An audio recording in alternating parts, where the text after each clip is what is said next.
Welcome back to our Key Concepts of ACT series. In this video, we're going to talk about the 6th key concept of acceptance and commitment therapy called committed action.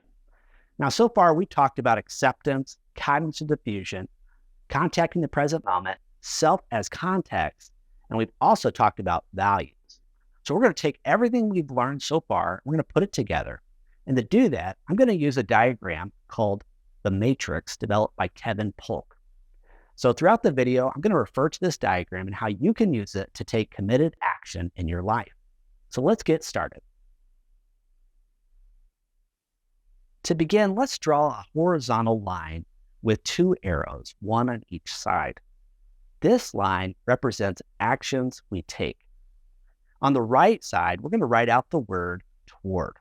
And on the left side, we're going to write the word away. To better understand how these lines function, let's use man's best friend, a dog, as an example. Dogs love rewards and will take committed action toward rewards.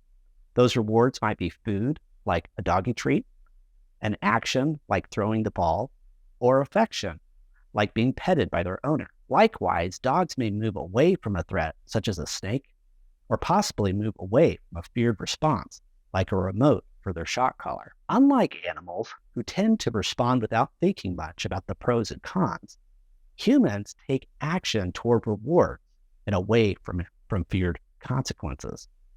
In terms of mental health, these actions move us toward our values, creating a more meaningful life, or away from our values, disconnecting us from who and what is important to us. Next, we're going to draw a vertical line at the center of our horizontal line.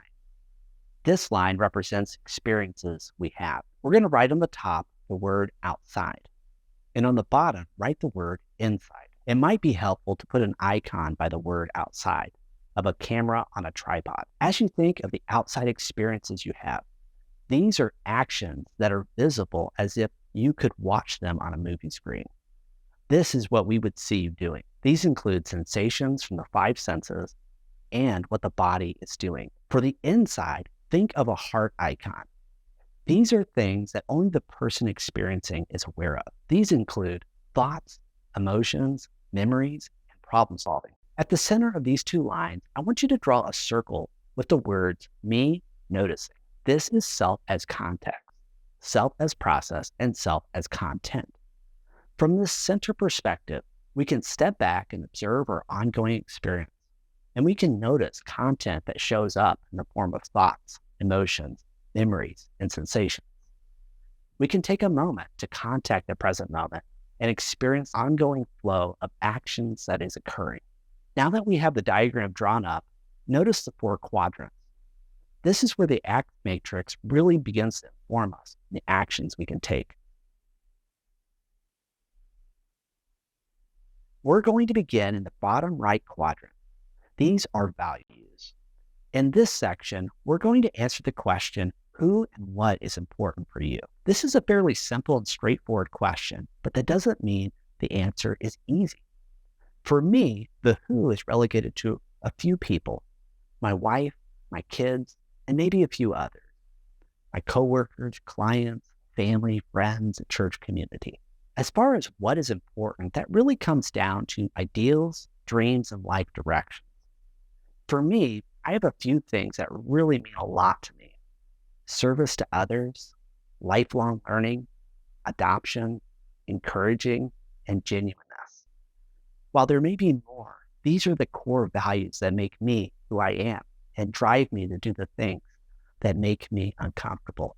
If you and I were together having coffee, who would be a few people that if they called, you would stop our conversation and answer the phone? And if we really got to talking, what sort of events would you recall that were important to you, that drive you to be the person you are today? For me, adoption became more important after we experienced not 1, but 2 miscarriages.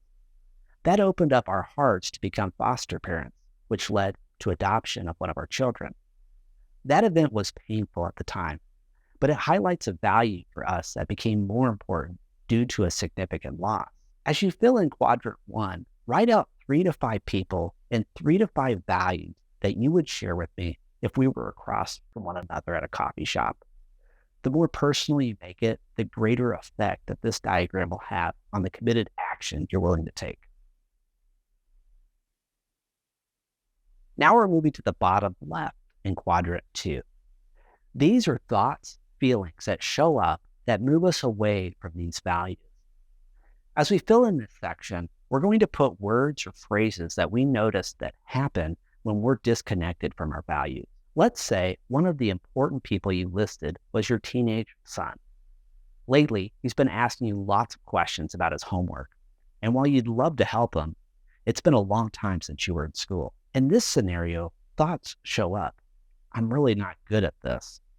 I'm going to look dumb trying to help him. I wasn't a good student. You have feelings of inadequacy, insecurity, frustration, and even anger as you can't seem to be helpful, which is one of your core values. What your son sees is that you're too busy to help him. You don't seem to want to help him, and that you think he's dumb. Well, that last one may be hard to swallow, as you said nothing about him being dumb. But teenagers can read between the lines and draw their own conclusions, even if they're based on wrong assumptions. Look at your reasons for why you didn't do what was important to you and the people who are important to you. You may have noticed some common thoughts and feelings when you're moving away from your value. So as you think about your own life and some of the reasons why you give, or why you move away from things you value, go ahead and put those in this section.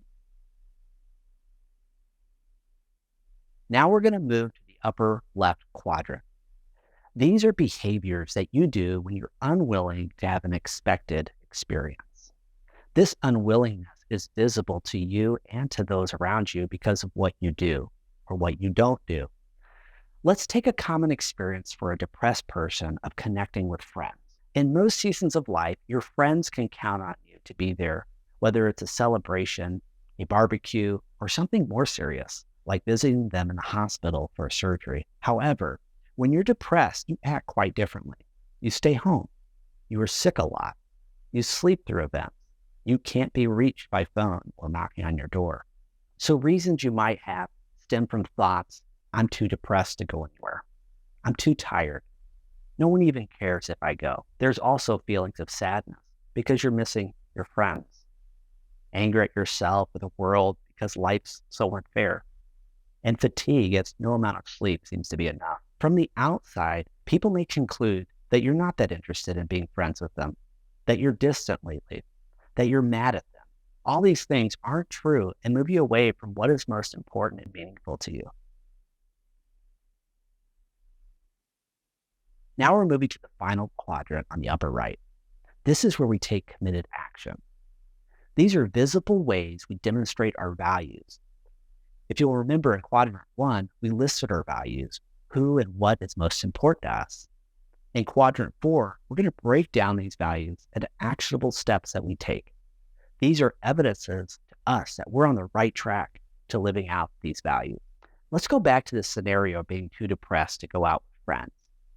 If your values are friends, and let's say that encouraging others is another thing that you value, how would we break this down into actionable steps that a depressed person could take? Well, it may look different, but I would start with the first thing and the first step of getting out of bed. Step 2 is to get dressed. Step 3 is to get ready to leave. Brush your teeth, put on deodorant. Step 4, let your friends know that you're coming. Step 5, get into the car. Step 6, drive to the location.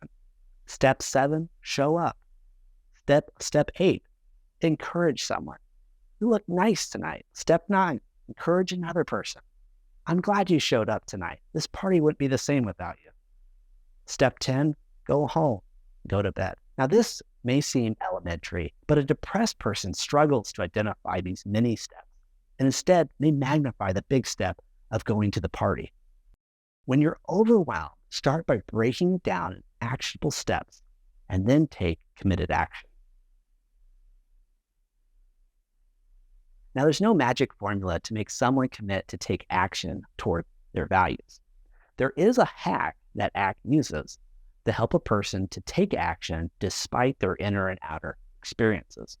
This involves changing statements that include the word but and turning them into statements that include the word and. For example, the statement, I want to go to the party, but I feel too depressed. Whenever the word but is used, you can go ahead and erase everything that went before it.